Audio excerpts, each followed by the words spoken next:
वैदिक astrology 0 to basic video 5 108 पद नवांश संबंध और अयनांश इस वीडियो में हम सीखेंगे। अब तक हमने 360 अंश के वृत्त पर 2 विभाजन देखे। पहला 12 राशियां हर एक 30 अंश की, दूसरा 27 नक्षत्र हर एक 13 अंश 20 कला का। ये दोनों परतें एक ही वृत्त पर एक साथ मौजूद हैं। आज हम तीसरी और सबसे सूक्ष्म परत देखेंगे, पद। हर नक्षत्र को 4 बराबर भागों में बांटा जाता है और इन्हीं भागों को पद कहते हैं। और इन पदों का एक बहुत सुंदर संबंध है नवांश नामक विभाजन से। साथ ही आज हम एक और मूलभूत अवधारणा समझेंगे, अयनांश, जो बताती है कि वैदिक और पश्चिमी ज्योतिष की राशियां अलग क्यों होती हैं। तो चलिए शुरू करते हैं। पद का अर्थ है चरण या कदम। हर नक्षत्र को 4 बराबर पदों में बांटा जाता है। एक नक्षत्र 13 अंश 20 कला का होता है। इसे 4 से बांटिए। 13 अंश 20 कला यानी कुल 800 कला। 800 कला में 4 का भाग दें तो 200 कला आती है, और 200 कला बराबर 3 अंश 20 कला, तो हर पद 3 अंश 20 कला का होता है। अब कुल कितने पद होंगे? 27 नक्षत्र और हर नक्षत्र में 4 पद। 27 गुना 4 बराबर 108, यानी पूरे 360 अंश के वृत्त में कुल 108 पद हैं। इसे जांच भी सकते हैं। 108 पद हर एक 3 अंश 20 कला का मिलकर ठीक 360 अंश बनाते हैं। गणित एकदम सटीक बैठता है। और एक राशि में कितने पद? एक राशि 30 अंश की होती है और एक पद 3 अंश 20 कला का। 30 अंश में एक पद का भाग दे तो ठीक 9 आता है, यानी हर राशि में पूरे 9 पद। 12 राशियां हर एक में 9 पद, 12 गुना 9, फिर वही 108। दोनों रास्तों से गणित मिल जाता है। 108 की संख्या भारतीय संस्कृति में बहुत पवित्र मानी जाती है। जब माला में 108 मन के होते हैं। 108 उपनिषद हैं। भगवान शिव के 108 नाम हैं, लेकिन ज्योतिष में 108 की विशेषता गणितीय है। यह संख्या 360 अंश के वृत्त को बहुत सुंदर ढंग से बांटती है 12 राशियों से भी, 27 नक्षत्रों से भी और 108 पदों से भी। देखिए, 108 बराबर 12 गुना 9 यानी 12 राशियां और हर राशि में 9 पद, और 108 बराबर 27 गुना 4 यानी 27 नक्षत्र और हर नक्षत्र में 4 पद। दोनों रास्ते अलग हैं पर उत्तर एक ही, 108। यही गणितीय सामंजस्य है। राशि और नक्षत्र 2 अलग प्रणालियां पद के स्तर पर आकर एक हो जाती हैं। इसीलिए पद को दोनों का संगम बिंदु कह सकते हैं। अब सबसे रोचक भाग, पद और नवांश का संबंध। नवांश का शाब्दिक अर्थ है नौवांश। एक राशि यानी 30 अंश को 9 बराबर भागों में बांटें तो हर भाग 3 अंश 20 कला का होता है। यही एक नवांश है। और 3 अंश 20 कला, ये तो ठीक वही माप है जो एक पद की है। इसलिए एक पद बराबर एक नवांश। अब प्रत्येक नवांश या पद को एक राशि का नाम दिया जाता है और ये नाम एक चक्रीय प्रतिरूप में चलता है। नियम यह है, अग्नि तत्व की राशियों मेष, सिंह, धनु का पहला नवांश मेष से शुरू होता है। पृथ्वी तत्व की राशियों वृषभ, कन्या, मकर का पहला नवांश मकर से शुरू होता है। वायु तत्व की राशियों मिथुन, तुला, कुंभ का पहला नवांश तुला से शुरू होता है। और जल तत्व की राशियों कर्क, वृश्चिक, मीन का पहला नवांश कर्क से शुरू होता है। इसे सरल सूत्र से याद रखिए, अग्नि राशि मेष से शुरू, पृथ्वी मकर से, वायु तुला से, जल कर्क से। ध्यान दीजिए, ये चारों शुरुआती बिंदु भी चर राशियां हैं, मेष, कर्क, तुला, मकर। अब आगे बढ़ते हैं। मेष राशि अग्नि तत्व है तो इसका पहला नवांश मेष है।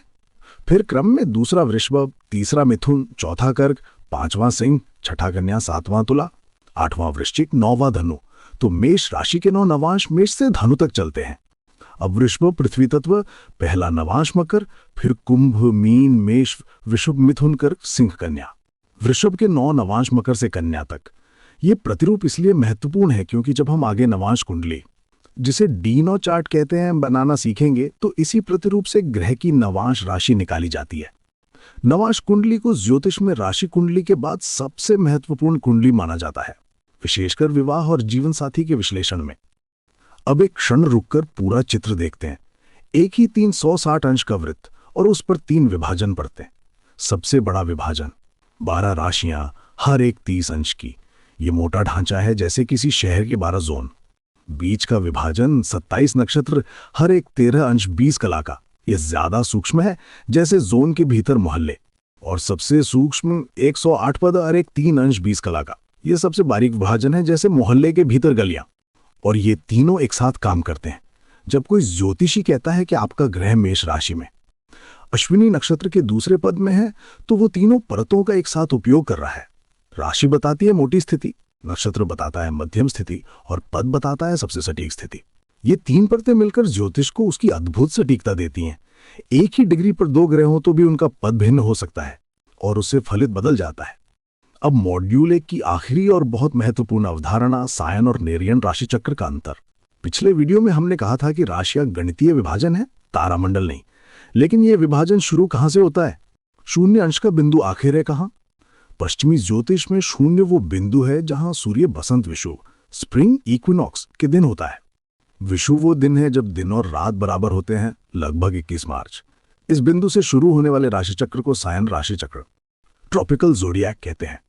वैदिक ज्योतिष में शून्य का बिंदु एक निश्चित तारे या तारा समूह के सापेक्ष तय किया जाता है। ये तारे स्थिर हैं, हिलते नहीं। इस बिंदु से शुरू होने वाले राशिचक्र को निरयन राशिचक्र, साइडियरी ज़ोडिएक कहते हैं। निरयन का अर्थ है बिना एन के स्थिर।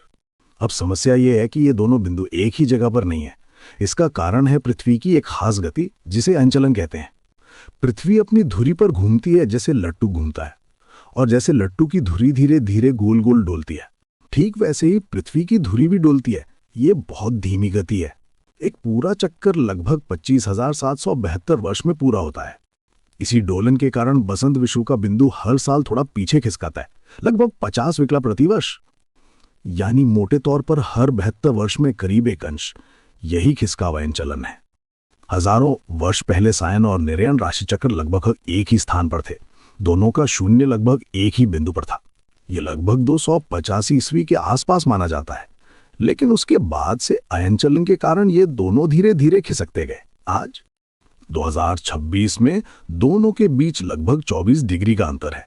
इस अंतर को अयनांश कहते हैं। नामसा अयनांश यानी सायन स्थिति में से निरयन स्थिति घटाना। एक उदाहरण लीजिए, अगर पश्चिमी ज्योतिष में कोई ग्रह 54 अंश पर है, तो वैदिक में उसमें से 24 अंश घटाइए, वह 30 अंश पर आ जाएगा। यानी पश्चिमी में जो वृषभ की 24 अंश पर था, वही वैदिक में मेष और वृषभ की संधि पर आ जाता है। अब एक सवाल, यह 24 अंश ठीक ठीक कितना है?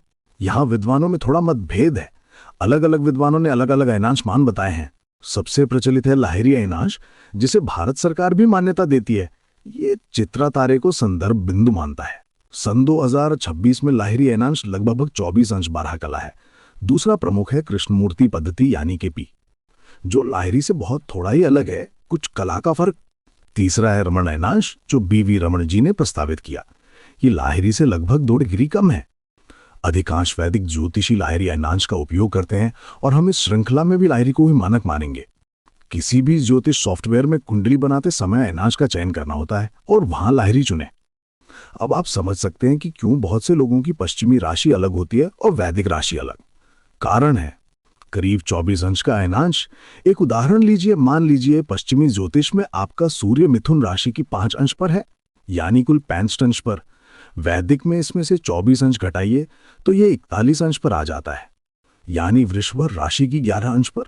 आपकी पश्चिमी राशि मिथुन है, पर वैदिक राशि वृषभ। यही अयनांश का असर है। और इसी के साथ हमारा मॉड्यूल एक पूर्ण होता है, the sky as a mathematic system. 5 video में हमने ये सीखा ज्योतिष क्या है, 360 का वृत्त, 12 राशियां, 27 नक्षत्र, 108 पद, नवांश संबंध और अयनांश। अगले मॉड्यूल में हम 12 राशियों को विस्तार से पढ़ेंगे, उनका तत्व, गुण, स्वभाव और प्रत्येक राशि की विशेषताएं। अब आकाश का गणितीय नक्शा तैयार है, अब उसमें अर्थ भरने का समय है। तो अगले वीडियो में मिलते हैं।